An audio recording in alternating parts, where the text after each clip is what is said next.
Hello and welcome to Shepreneur with BC Ubo on Africa Business Radio, the only show that spotlights African women succeeding in their craft and gives us an insight on their journey through life-changing conversations. So, welcome to the show.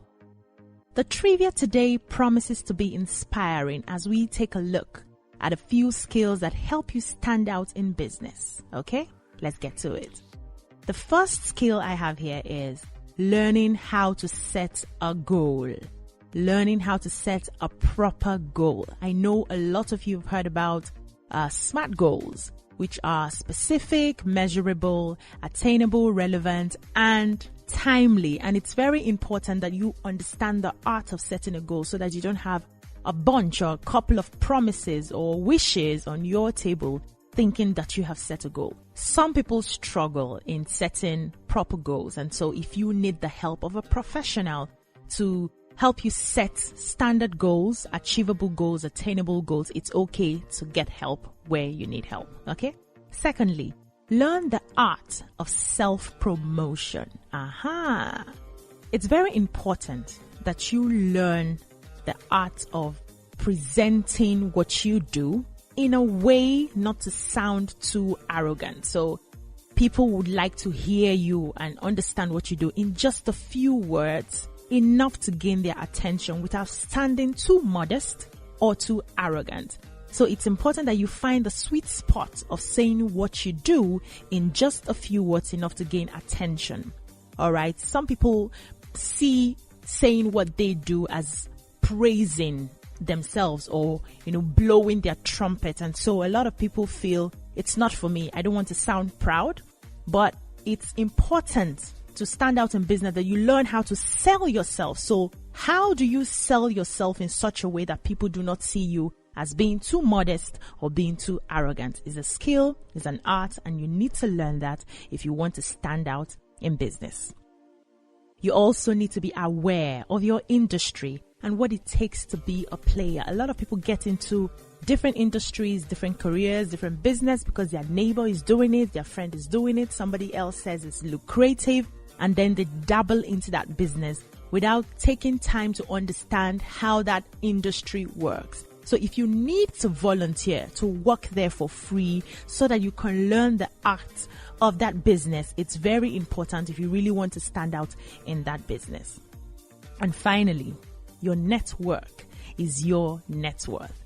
It's very important that you learn how to build your connections. What sort of relationships do you have? How do you leverage on the relationships you have to grow in your business or in your career? Do you think that people are just there to be used? How do you relate with people? Can they trust you? Are people willing to help you get to where you are destined to get to? It's a skill that you need to learn if you want to stand out in business. If you have more tips you would love me to share on how you can stand out in business, send a DM to Africa Business Radio on Instagram and we will get on it. I'll take a break now. When I come back, I go into the She Motivates segment. Stay with us.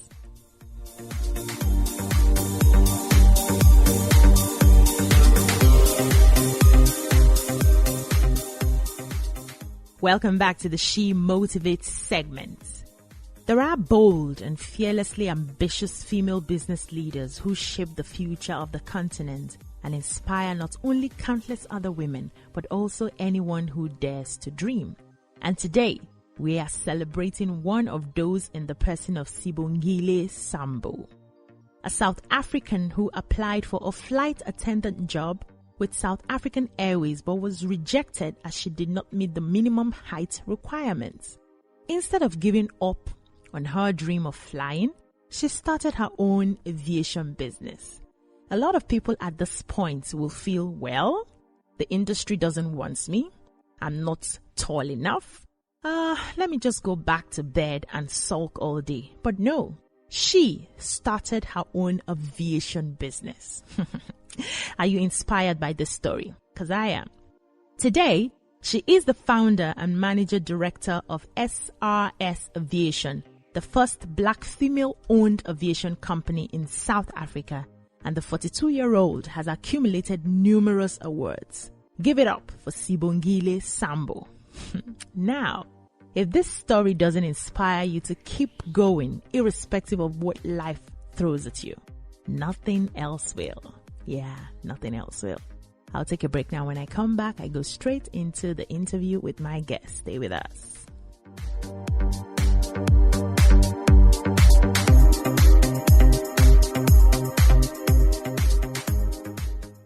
Welcome back to the Shiro segment of Shipreneur with BC Ubo on Africa Business Radio. And like I always say, a Shiro is a hero without a cape. And today, I have with me a Nigerian fashion and beauty entrepreneur who is the founder and CEO of Glam by Estel, an African ready-to-wear brand which specializes in using Ankara prints to create beautiful, trendy, stylish, and decent clothing for women, men, and children. She's also the founder of Estel Flawless Glow. Aha! I can see that. A plant-based skincare with an online plant-based skincare school. In 2016, she was awarded 50 Young Leader to Watch by the Cross River State government in celebration of her Golden Jubilee, and the Spirit of Enterprise Award in 2019 for her resilience and impact in the state. Welcome with me, Esther Odey. Hey! We need to give you all those kind of boza. Thank you so much. Welcome.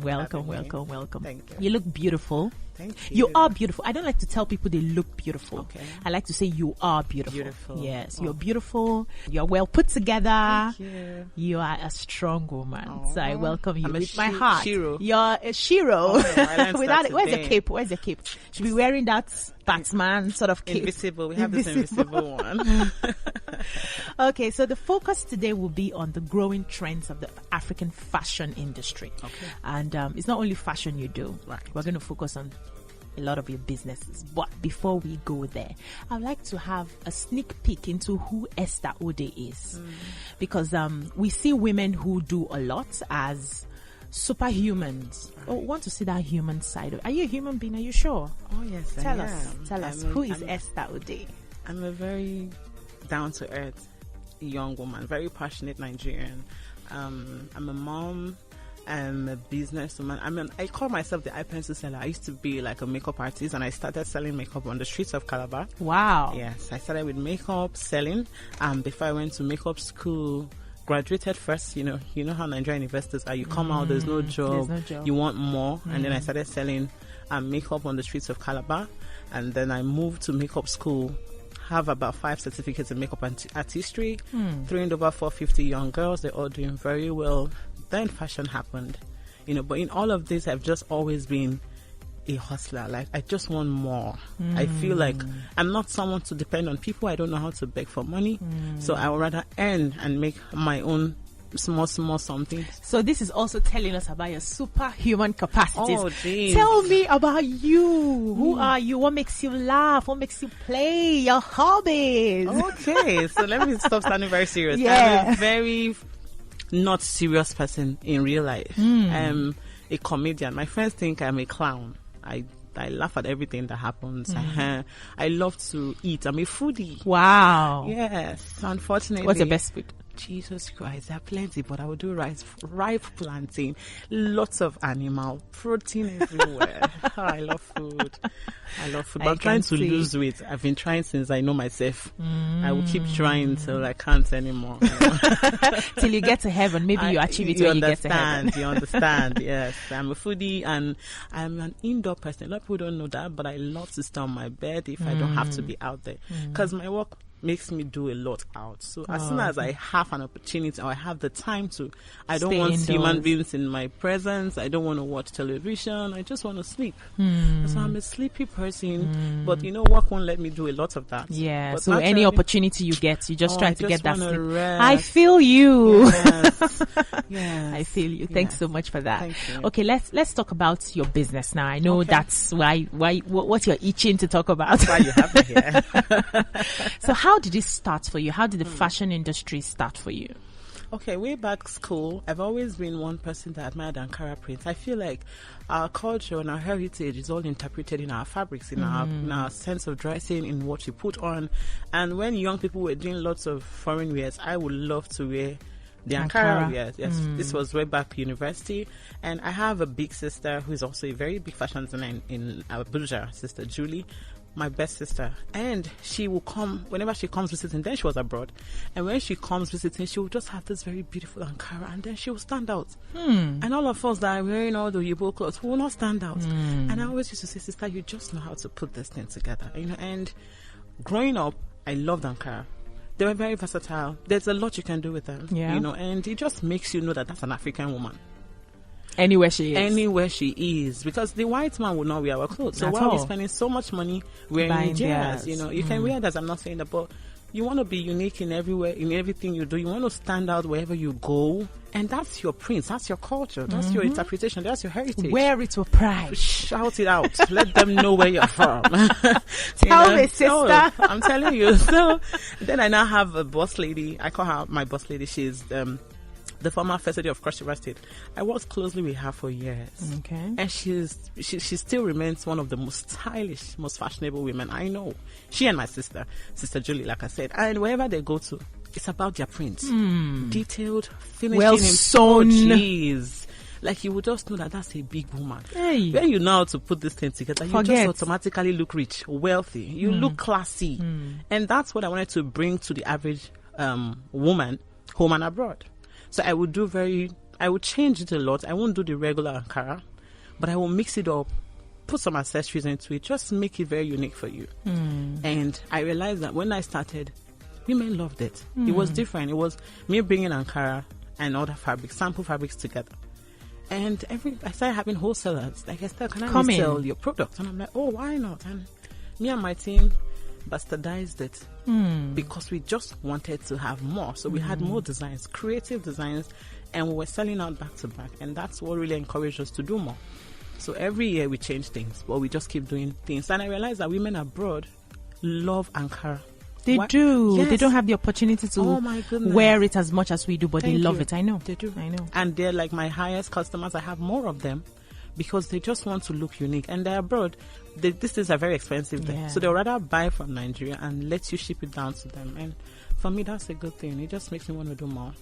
That's awesome. That's an awesome story. Very close to my story as well. Thank you. Because I've always loved our Ankara prints. But let me ask you, how did you decide to, because the fashion industry is wide, how did you decide to pick this aspect of it and dwell on it?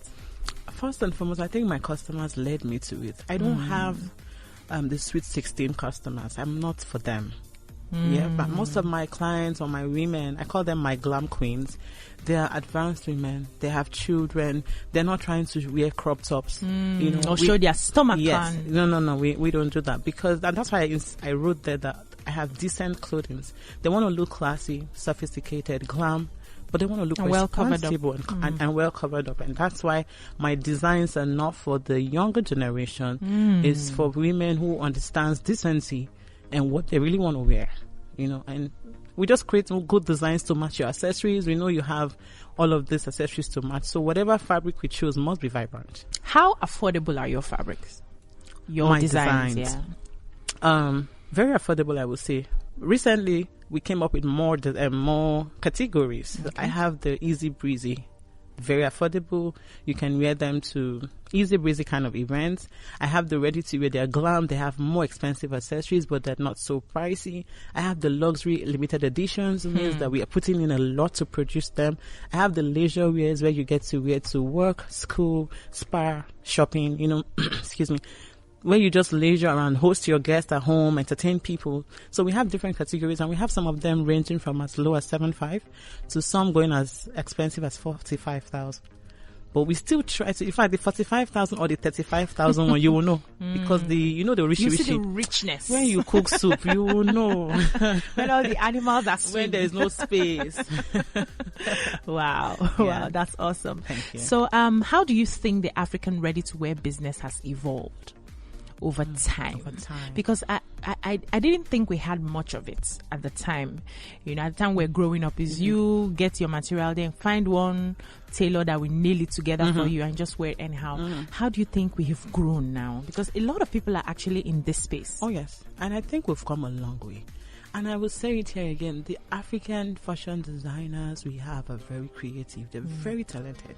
And I think Nigeria has most of them, right? We are coming out with designs that ordinarily we wouldn't be able to, but we've all gone into our creative sides.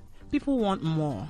For instance, I have some outfits that we have beadwork and Swarovski stones on. If you wear those ones, there's no one that will notice you. We also don't want to, everybody can't afford that. So we have something easy, right? Now we are constantly coming up with things. New designs. And I feel like our designs. And new prints. Yes. I see some prints and I'm like, wow. Goodness. Yes, I agree with you. In fact, when I go to shop for prints, I'm always confused. And most of my money go into it because I go with a budget and I never follow the budget. I never stick to the budget. It's not possible. You want everything. You want everything. And I really like the fact that we are changing the narrative. Most of the fashion designers today ordinarily will be considered not serious. Tailors. No, now we are fashion designers. We've upgraded. We've upgraded. Do you sew personally? No, but I design everything. Okay. I can't sew. I know how to, but I can't run the business like I want to if you were sewing yourself. So I always advise people, if you can have people sew for you, design. I'm involved with everything from the fabric to the finishing, everything to the glam work. I'm the one telling you what to do. But I also have to run it. I also have to deal with the clientele. I also want to know what's happening. You're actually doing more. I am the house girl. So interesting. Let's take a break now. When we come back, we'll continue this conversation with Esther. Don't go anywhere.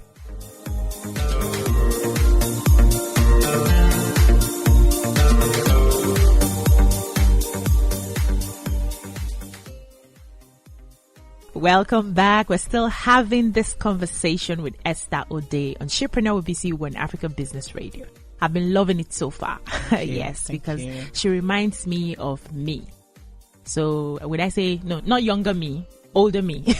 So I'll get to your level. Don't worry, I'm still coming on. I disagree. And I'm really inspired. Really inspired by everything you're doing. So let me ask you about your startup. When you started the fashion industry, did you have like a mentor that you looked up to? And what were some of the challenges you faced when you started, and how were you able to overcome them? Yes, did I have a mentor? Yes, I did. I had a mentor who happened to also be my sister. Her name is Julia Baribe. And she's just always had it right. She's always had it put together. And at that time, I used to always, when I go visiting, I love how she put things together. And then I had another cousin, Apollo, who was also doing the same thing. And I knew that, this looks like me. This is me. But I will just take my time and learn from the best. So yes, they were my mentors and I still do business with them. Startup, when I started up, the other question was if I had some of the challenges you had when you started up here. Staffing. Yes, staffing was a major problem for me because I needed people who understood what I wanted to create. I wanted tailors who were not just regular tailors. So I always had issues with them trying to understanding my designs or interpreting my designs. Because there were lots of them used to a particular mama kind of style, either you're doing blouse, not tops, or you're doing blouses for rapper. Thank you. So I needed to make them did you meet those people that used to put their shoulder pad and breast cup? I met all of them. Yes, I did. And then I also had problems with interpreting or wearing my designs. I wanted to show them in a different light, and I was among the few people that started dancing on social media to just show you the dress, and people misunderstood it as me just being show body or busybody, and it helped me gain a lot of customers. Till date, I still do that. My busybody sells for me, so I do it. Wow. Yeah. So let me ask you: did you ever get to a point in that business when you wanted to give up because things were not working out the way you planned? Oh yes, I did. I did. I had this one time. Went to the market, stocked up on fabric, everything. I had everything right. And had this tailor that claimed that, he was going to be able to interpret everything. Ew. We had everything on the table, designs and all. And that entire production was wasted. Jesus Christ. Oh my God. Tops did not enter. One breast would be here, the other would be here. Do you understand? Hips were not fitting. We had a standard measurement he was supposed to follow. And he didn't follow it. I don't understand. And then he blamed it on his wife to be stressing him. So my entire production was messed up. Because kids and adults alike. Wow. And that was her. And he was from my place. So they said, he's your brother. And I'll just help him. That's what my brother cost me. Yeah, you're smiling, though. Oh my goodness. I didn't smile that time because an entire collection got wasted. I couldn't even amend it. It was beyond repairs. And I just woke up and said, are you sure I'll be able to do this again? Then I also had issues with light. The Nigerian story. Oh, Jesus Christ. I had issues with light. Don't you still have the issues? Oh, I still do. Just that now my skin is tougher. Oh, okay. I'm used to it. I'm a grandma in this thing now. So you just keep buying fuel. Yeah. That time I will run fuel every day. I had a 3,000 naira cost for fuel daily times 6 days. And I wasn't even making that amount of money. I had just started. But you just have to, because there was never light and there's still no light. But it's better than it used to be, honestly. So those were challenges I had that wanted me to. I almost walked away. Then I said, no, girl. You have to do this. Nothing good comes easy. You must pay the price. I like that. Nothing good comes easy. No. So how did you start the business? So I know there are two kinds of people. The people who have all of the ideas, but they don't have cash. And they have to struggle before they find their feet. And the people who, I want to get into fashion industry. There's one cash somewhere that I'm not using. Let me use it. I mean, which one be your side? I know that side when car and money just did. No, it wasn't for me. No, I didn't start that way. I started very small. Okay. And I'm one person that knows how to look ahead. I will plan ahead and I will start crawling before I run. I always use that example because, excuse me, children will always crawl before they run. Yeah. And when I started, I didn't have all that capital. In fact, they didn't believe me. Even my family members didn't believe I was serious when I started. I had graduated. I just got married. I had a son. So they felt like, relax now. What are you looking for? What you're every woman's dream. Your life has been set. Life. But I woke up and I was bored. Like, this is what I went to school to come and do. My son was about 3 months when I started the first business. I had him on my back. I went to I had this. I didn't even have money. Because husband then just feels like, I'm providing for you now. So what are you looking for? I had a father that said, you just graduated. Get a job. Oh, this is your school you went to. This is what you want to do. Is it my mother that will pray my way through it all? And a friend of mine then, I woke up one day and I was so frustrated and I was sad. And at that time, he was my sister's boyfriend. And he said to me, Ochi, baby, come and take some money. I think you're bored. Because I called and I was crying. I don't think I want to do this. I want to. He said, you're bored. Come and take some more money and go and shop and buy something for you and your son. And he gave me 50,000 naira. That time. This was in 2009. Yeah. And then House of Tara, I always loved Tara. I still love her till date. She was having this whole reps thing going on. And I love makeup. I've always loved makeup. And the package was 35,000 naira for the startup, for the reps. The beauty reps package at that time was 35,000 naira. And you converted the money for shopping. My shopping, wow. 50,000. That's a businesswoman in the making. Thank you. And I'm glad I took that move. I called that up. I registered. They sent my passport. I paid 3K for way bill. Everything was about 38. Then I had 15 or 12,000 left. I just had to do one or two, arrange myself to look the part. Wow. And that's how I hit the streets with my son. I knew that selling makeup wasn't going to give me the kind of money I wanted, but it was a starting point for me. It just was better than staying at home. Doing nothing. And so I started when I started selling makeup, people thought I was hungry. No, I was hungry for more. It wasn't food hunger. It was power hunger. It was independence hunger. So I just got into the street and people were like, is she begging for money? Like, no, I'm not begging for money. Because I had a son strapped on my back. So I looked more like, is she begging? So I said, no, I'm selling makeup. Please buy. You know, I would draw your eye pencil. Whether it's straight or not, I would draw. Would draw your eye pencil. You sound like a bully. Oh, jeez. This one, I can't waste it now. Knock you powder. By the time you see half of your face looking nicer than this side, you will buy. And, oh, seriously. Then I had one auntie, one of my customers then, Auntie Iza. She wasn't related to me, but she just liked the hunger. This young girl that wanted. Drive. Yeah, so she said to me, Esther, why don't you go to makeup school? You know so much about makeup. And then get into, so I said, Auntie, step by step, after selling. Then I went to makeup school. So I was now combining doing you the makeup and selling you makeup. So after I draw everything, you will buy. And that's how, so makeup was the first. And then I love to teach. I talk a lot. when I'm in the I mood. can see already. Yeah. Just come and sit here. Let me. So imagine me teaching you makeup with this my speech. You will learn by force. So I had lots of students at that time, lots of students. But I also knew when to step further to the next thing. To the next thing. So I went to India for skincare because I wanted. My son's skin was very sensitive. By the way, at the age of 1, we were spending at least 80K on skincare products.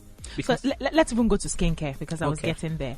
What issues did you want to solve by getting into skincare? Allergies. My son, like I said, was very sensitive as a child. Okay. He was lactose intolerant. His skin didn't go well with the weather, all that stuff. So he was very patchy. And we tried everything. We used to fly to Abuja or Port Harcourt to get skincare products for a 1-year-old. Wow. And I am not the president's daughter. I don't get that money. So I told my husband and I said, hey, I need to get a permanent solution. Then I'm very sensitive to, like, if I take egusi soup, I will break out. If I take nuts, I will break out. Wow, on pimples? Oh, yes. And if I take anything that doesn't go well with me, instantly my skin will just show it to you. So I had to solve problems. And I also wanted to let people know that you can get your dream skin without damaging it. You can look good without all the bleaching. All of us cannot be Asian women. We cannot be Oyibo. But we can at least have the best version of our skin and have all that toning and whitening without risking and having skin cancer in the process. And damaging us. So you are in this industry. How do you think we can differentiate because I hear a lot of people say that African men, most especially, like attractive, not even me hearing, I've experienced it growing up. They like light-skinned women, and so that has pushed a lot of women to bleach and whiten. There's one I saw recently that you get into the water and they wash you, chemical washing and whatever it's called. Now, how do we know the right products to use so that, okay, you say I'm dark. For instance, I am dark and I want to just make my skin glow. Right. What's the thin line between making my skin glow and bleaching? Now, first and foremost, I feel like any woman that changes her skin tone because of a man has a confidence problem. Don't let anybody do that to you. If you're not comfortable in your skin, that's when you can let people push you here and there. If you want to naturally get glowing skin, for instance, my chocolate brown skin, I call them my chocolate brown skin ebony beauties. It's okay to have. You mean people like us? Yes. Thank you, sister. And you don't have to change your skin color. You just want the best version of your choco. Right? We use products like, for my clients that are in your complexion category, I would never even use anything that lightens them. Any chemicals? No, I don't even do chemicals in all my products because children organic. Also, yes, kids also use my product. I have kids that are sensitive. So, and I'm also very sensitive. If I use any bleaching thing, I will be red. I've seen people that are looking red and they think they're looking fair. You're not. You're killing your skin. Nah, your skin with has all the green veins. I see you. that a lot too. Green veins. The one I see now is the whole redness. You're looking like your skin is begging you to stop. I went somewhere recently, saw this woman that had damaged her skin, and she was still asking them, what can I use? So I said to her, and I told the madam of the place, I said, please, madam, you need to stop now. You don't have skin anymore. What you have is your inner skin. Your outer layer is gone. It's gone. Please stop now. So she said, madam, like I said, use honey. Just use honey and begin to heal. First, don't rub anything. She said, I go black. I say, then you go black, but you go there alive. Hey, because skin cancer is real. So I always tell people, glow your skin. There are even whitening products that are natural. Kojic acid, for instance. Glutathione, for instance. I hear they take them as injections. If you want to, but they're natural. You can read about them. Kojic acid is basically rice. And rice water. Okay. Do you understand? Alpha-arbutin, those are natural products. They are derived from plants. Plant powders, plant But extracts. It takes a while. It takes a process. And people are not waiting. And anything that is too fast, you will crash. Anything. Awesome. When I see people say, I want 2 days, when they come to me, I laugh. I'm always laughing at them because I'll tell you, madam, it's not possible. In fact, I turn you down if you can't wait. Because I don't want to hurt your skin while we are at it. And if you're looking for 2 days whitening, it will not be me. I used to be darker than this. Stress, camp, all of that stuff. When people say, Estelle, I like your skin, it's a process. I'm consistent. What you even want is a healthy skin first. As you tone up as you go, it's because you're using natural stuff. Natural stuff will not give you. Anybody that says 2 days whitening, it's not natural. It's not natural. There are chemicals in it. Okay, for instance, hydroquinone is healthy, if I tell you that. But just 2% is required. I'm scared of the name, sir. But just 2% is required. But we abuse it. If you have to use it, just 2% is required. But it's abused. Now, the Asian people that are doing the creams that people are buying and saying, or the creams you see in stores that you say, he's not bleaching. They're not telling you anymore because they've not told you to stop bleaching. So they're not writing it anymore. So you wouldn't even know. You just realize that you're changing color. Yes, and you say, it's natural. I bought it in Dubai. I used to buy it from Dubai. I used to buy it from India. So they stopped writing those details. Because they needed to sell. They also need to sell.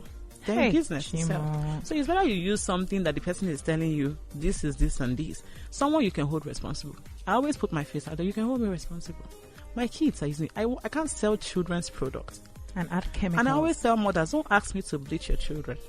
Leave them the way they are. What you want is a glowing, healthy foundation for them. Give them good food. Can't we start from there first? Thank you. You can. And my son is chocolate. My son is your complexion. My 2 daughters are my complexion. Okay. Their dad is dark. So you see, my son is not fair.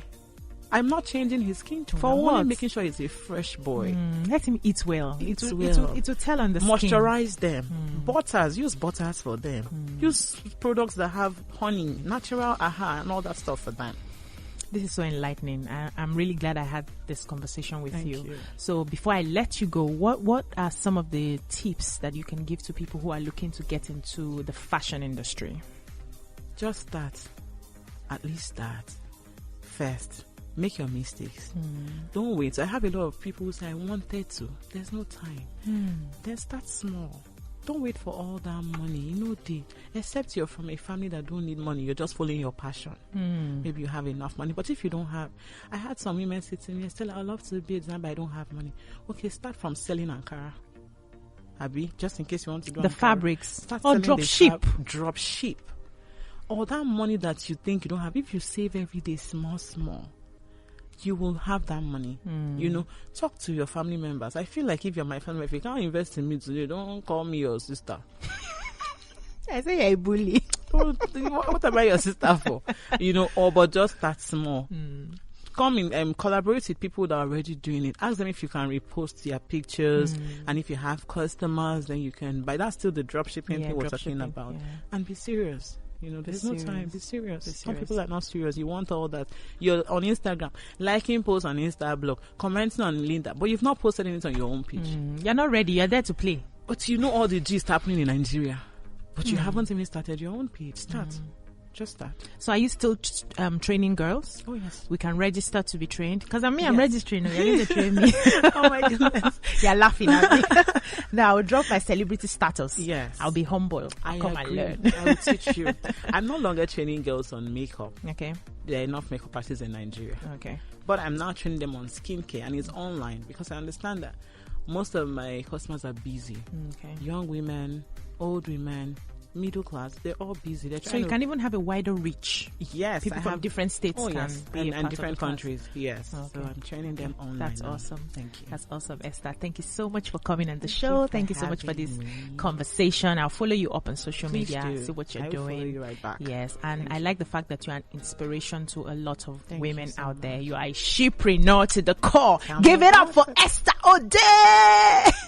Thank you. And that's all we can take on Shepreneur with BC One Africa Business Radio. If you have any comments or suggestions on how the show can be better, send a DM to Africa Business Radio on Instagram and I'll get to it. Thank you so much for staying tuned. I'll see you again next week. Bye-bye. Bye.